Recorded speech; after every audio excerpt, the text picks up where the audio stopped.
One thing I want to emphasize is just how tricky shaping actually can be for a brand new baker. Just to tell you a personal story, my first baking job at the Sourdough Bakery, I shaped baguettes for probably over 2 months before my mentor agreed to sell a single one of them. And so I just say this to say that this is going to be a little bit frustrating at first. When you're first working with your dough, you're going to be like, this is impossible. It's a mess. It's sticking to everything. A lot of that's just going to come with practice. As I mentioned in the mixing video, feel free to dry this recipe up a little bit. Knock that water back by 100 or 200 grams because dough that's less wet is going to be far easier to shape. And so just for kind of getting the basics, getting confident in shaping your loaf, that's a great approach. And then the rest is just going to be practice, and I'll keep posting videos and sort of Facebook live streams showing you how I shape bread, trying to give you a sense for how I do it. The one last thing I would say, the greatest piece of advice I ever received on shaping bread was from my original mentor. And he said, when shaping bread, you have to have an iron hand in a velvet glove.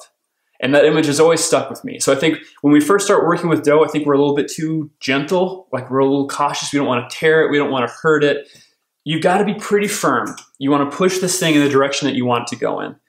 But you don't want to be so firm as to do damage to it. That's where that velvet glove comes in.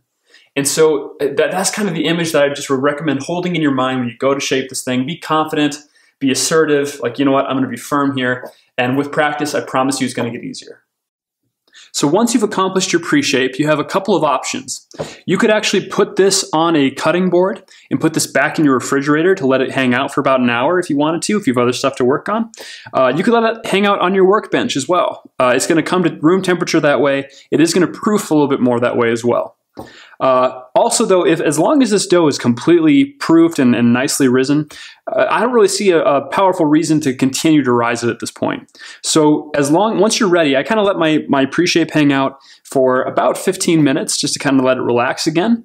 And then we're going to take it and put it into its final shape. And then we'll put that straight into our Dutch oven. So let's take our first loaf here. And again, keep in mind, we want to keep our workspace organized into a floured and non-floured region. For this first loaf, I'm going to show you how to do a boule shape. And then remember, the boule is that kind of round, classic French loaf style. So take your bench knife, or you could also take your kitchen knife if that's what you're using at home. Kind of just pick up your dough and put it the same side down onto your workspace. We want to keep this rounded, domed side up and use that as much as we can. So for this final shape, what we're going to do is work the same way we were before. We're putting pressure against the dough using the bottom edge of our hand, kind of this straight line running along your pinky. And we want to use our work surface to our advantage we're trusting that the dough is going to stick to that table so that when we push on one side, this side's going to be stuck down. And actually I can show you from this angle. If I push on this left side of the loaf, you can see this is going to be sticking to the table. It's going to stretch this side under. That's creating that wonderful surface tension that we need. And so to bring this thing into a round shape, let's start by just kind of pulling it from each side into the center. And just doing that, we've already done a pretty good job of creating a nice round loaf. In fact, if you wanted to at this point, that's probably almost sufficient for building surface tension in a loaf of bread. If you want to finish this shape off and make it nice and tight, what you want to do is take both hands, and again, I'm using just this bottom edge of my hands, and the actual bouling technique requires us to put these together. We're going to kind of touch tips of our pinkies together. And now what we want to do is we're going to act like the center of this dough is stuck to the table, and we're going to be moving the dough around that centering point. Okay, so we're going to move in a clockwise direction, both hands at once together, and just start bringing this thing around. So I'll show you really slowly. Kind of start from the left and move it right, and then right to left. And this is extremely slowly. I'm just really exaggerating this motion. In real time, this is what bouling looks like.